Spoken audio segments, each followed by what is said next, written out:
Assalamualaikum warahmatullahi wabarakatuh. Uh, Nama saya Muhammad Yusuf Badawi.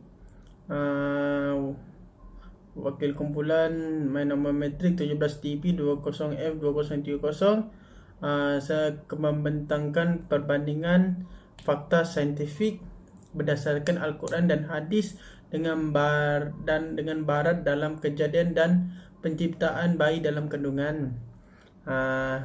Kod subjek MPU 23052, Sains Teknologi Kejuruteraan dalam Islam.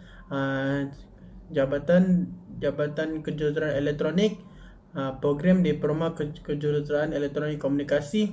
Nama pensyarah Ustazah Puan Nur Amalia binti Ruslan. Okay, saya tekan seterusnya. Okay, kita boleh nampak pengenalan. Kehidupan ini adalah misteri dan tiada siapa diketahui melainkan Allah Subhanahu Wa Taala. Manusia adalah sejenis makhluk Allah yang istimewa yang diciptakan di sisi Allah dari makhluk yang lain.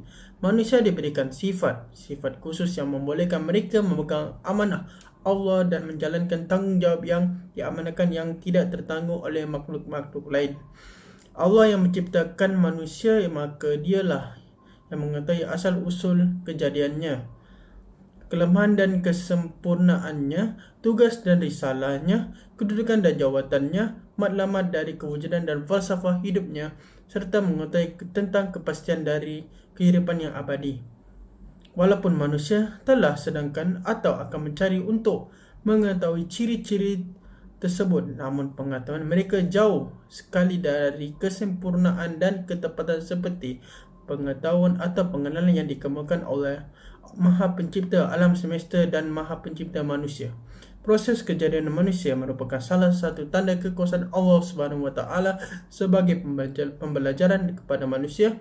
Allah Subhanahu Wa Taala menciptakan sesuatu juga dijelaskan lagi proses-prosesnya. Di sini pula manusia perlu sedar akan segala suatu proses perkembangan kejadian manusia dan kandungan ibu tidak terjadi dengan sendirinya. Seterusnya. Okey, saya akan membentangkan definisi. Proses penciptaan manusia di dalam rahim dijelaskan dalam Al-Quran surah Al-Mu'minun ayat 12 hingga 24. Dan sesungguhnya kami telah menciptakan manusia dari suatu saripati berasal dari tanah. Kemudian kami jadikan saripati itu air mani yang disimpan dalam tempat yang kokoh rahim. Kemudiannya air mani itu kami jadikan segumpal darah. Lalu segumpal darah itu kami jadikan segumpal daging, dan segumpal daging itu kami jadikan tulang belulang. Lalu tulang belulang itu kami bungkus daging, kemudian jadikan dia makhluk. Yang kedua, Allah menjelaskan bahawa manusia menciptakan dari saripati air yang hina, air mani. Okay, saya boleh teruskan pada Irfan Hakim.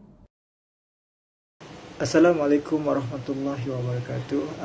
Nama saya Muhammad Irfan Hakim bin Syahrul Faisal. Nombor metrik saya adalah 17 di EP20F 2014.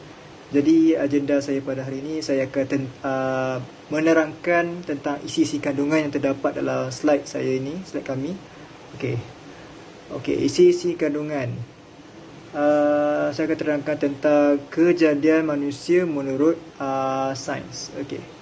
Kejadian manusia menurut sains adalah tidak jauh bezanya dengan perspektif Islam. Kejadian manusia mengikut sains terdapat beberapa proses dan mempunyai 3 peringkat untuk membentuk seseorang manusia yang sempurna. Okey, pada peringkat pertama, kita bermula dengan zigot dan seterusnya akan berbentuk kepada embrio. Seterusnya dari embrio kita akan membentuk menjadi fetus. Dan akhirnya kita akan jadi dapatlah seorang bayi. Okay. Iaitu seterusnya. Okey, slide seterusnya. Okey. Di sini saya akan menerangkan tentang beberapa tentang jenis-jenis tadi, iaitu zigot, embrio dan fetus semua tu. Okey. Di zigot. Okey, zigot, kita jangka masa zigot adalah jangka waktu zigot ialah 1 ke 3 minggu. Okey, pada zigot ni kita pada tahap pertama zigot. Okey. Zigot akan membesar melalui pembelahan sel dan terbentuk segumpal sel yang kemudiannya melekat pada dinding rahim. Pada tahap ini, pembentukan sistem organ mula terbentuk. Okey. Seterusnya ialah embrio. Embrio jangka masanya ialah 4 ke 8 minggu. Okey, pada peringkat ini iaitu minggu ke-5, embrio. Embrio dianggarkan berukuran antara 5 hingga 7 mm dan ia juga mula berbentuk melengkung seperti udang. Pada minggu seterusnya, kepala dan leher pula mula muncul dan mula terbentuk, dan pembentukan mata dan hidung mula menonjol walaupun masih kecil lah, masih tidak nampak sangat, tapi mula dah terbentuk. Pada minggu ini juga peredaraan darah dan organ-organ seperti buah pinggang, hati serta sistem pencernaan mula terbentuk. Okey. Pada minggu ke-7 tangan mula ada dan berkembang dengan cepat pembentukannya. Okey. Dan pada minggu ni juga rangka bayi sudah jelas kelihatan, dan pada minggu terakhir iaitu minggu ke-8 semua organ tubuh mula dah bergerak dan semua anggota badan tumbuh dengan sempurna. Okey. Seterusnya kita pergi ke fetus. Okey. Pada bulan ke-4 embrio dia bertukar nama menjadi fetus ataupun janin. Okey. Bentuk janin hampir merupai manusia, di mana darah dan sel-sel tulang mula terbentuk dengan lengkap dan boleh berfungsi dengan baik. Selain itu, rambut, jari, kuku, rahang serta kaki sudah mula terbentuk. Okey. Janin sudah mula bergerak dan meneruskan dan mengubah posisi badan dalam rahim. Seterusnya, pembentukan saraf kian berkembang dengan sempurna dan mencapai tahap kematangan. Selain itu, janin juga boleh bernafas serta mencerna makanan, dan pada bulan seterusnya janin ditumbuhi oleh bulu-bulu halus seperti rambut, dan pada bulan ke-5 berat janin pula makin meningkat sebab dia boleh makan sekarang, and janin mula aktif dan mempunyai perasaan ingin tahu tentang keadaan sekeliling, termasuk degupan jantung serta suara luar rahim. Pada bulan seterusnya, organ tubuh janin semakin matang dan gerakan janin semakin kuat, di mana ibu dapat merasakan pergerakan dan seperti tendangan bayi itu. Seterusnya, yang terakhir ialah bayi, iaitu setelah cukup bulan dan hari, bayi mula menghampiri ke pintu faraj, dan pintu faraj mula terbuka sedikit untuk memudahkan proses pengeluaran bayi. Dengan itu, doktor ialah sebagai orang pertama yang melihat kesempurnaan seorang bayi selepas kelahiran bayi tersebut. Okey. Tapi kesempurnaan yang dimiliki oleh seseorang itu tidak sama dengan kesempurnaan yang dimiliki orang lain. Seseorang itu sempurna dengan kesempurnaan yang ditetapkan oleh Allah sejak azali lagi. Okey, oleh itu manusia ni diciptakan berlainan dari segi fizikal dan akal pemikiran. Alright, sekian. Assalamualaikum. Saya Muhammad Ilham Dani. Saya akan bercakap tentang dalil Al-Quran atau hadis dan juga kesimpulan untuk pembentangan ini. Okey. Jadinya untuk yang pertama sekali, dalam dalil Al-Quran atau hadis, persamaan kejadian manusia antara Al-Quran dan sains dapat dilihat di dalam Al-Quran surah Al-Mu'minun ayat yang ke-12 hingga ke-24, iaitu dan sesungguhnya kami telah menciptakan manusia dari suatu saripati berasal dari tanah. Kemudian kami jadikan saripati itu air mani yang disimpan dalam tempat yang kukuh, iaitu rahim.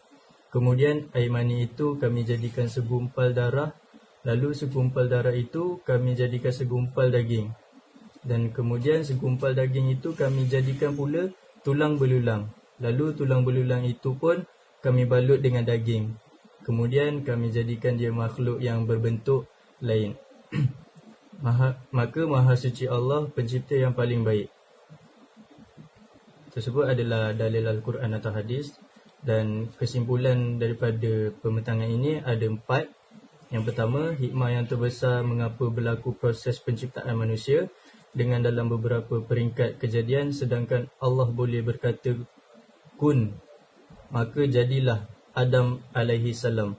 Hikmahnya Allah Subhanahu Wa Taala hendak membezakan kejadian semua makhluknya dengan Adam alaihi salam yang dicipta melaluinya sendiri. Malaikat dicipta daripada tiada, begitu juga jin. Yang kedua, proses penciptaan manusia dimulai dari tahap sulalah, iaitu saripati makanan, kemudian nutfah, sperma, lalu terjadi konsepsi, iaitu pembuahan, dan masuk ke dalam rahim menjadi embrio, kemudian berkembang membentuk alaqah, kemudian berproses menjadi mudghah, izaman, tumbuh tulang belulangnya, kemudian tulang-tulang itu dibungkus dengan daging. Seterusnya, setelah terbentuk manusia yang utuh, kemudian Allah Subhanahu Wa Taala meniupkan nafkah kepadanya rohnya. Kemudian jadilah ia makhluk yang unik, khalqan akhar. Disebut demikian kerana manusia memiliki substansi psikis yang berasal dari substansi Tuhan, sama sekali tidak dimiliki makhluk-makhluk lain. Dan yang terakhir sekali, kemudian dalam perspektif sains moden, dijelaskan pula bahawa proses kejadian manusia juga terjadi dalam 3 fasa. Iaitu fasa pertama zygote, iaitu sejak konsep hingga akhir minggu kedua. Okey. Dan keduanya ialah fasa embrio, iaitu akhir minggu kedua hingga bulan kedua. Dan yang terakhir sekali ialah fasa janin, iaitu akhir bulan kedua hinggalah kelahiran. Jadi itu saja yang saya akan membentangkan. Saya minta maaf atas salah silap, kalau ada tersalah baca ataupun tersalah bentang. Terima kasih. Okey, sebelum saya akhiri perbandingan fakta saintifik berdasarkan Al-Quran dan hadis dengan barat dalam kajian dan penyertaan dalam bayi dalam kandungan ibu. Okey, ini yang kami perolehi sumber rujukan yang kami dapat untuk membuat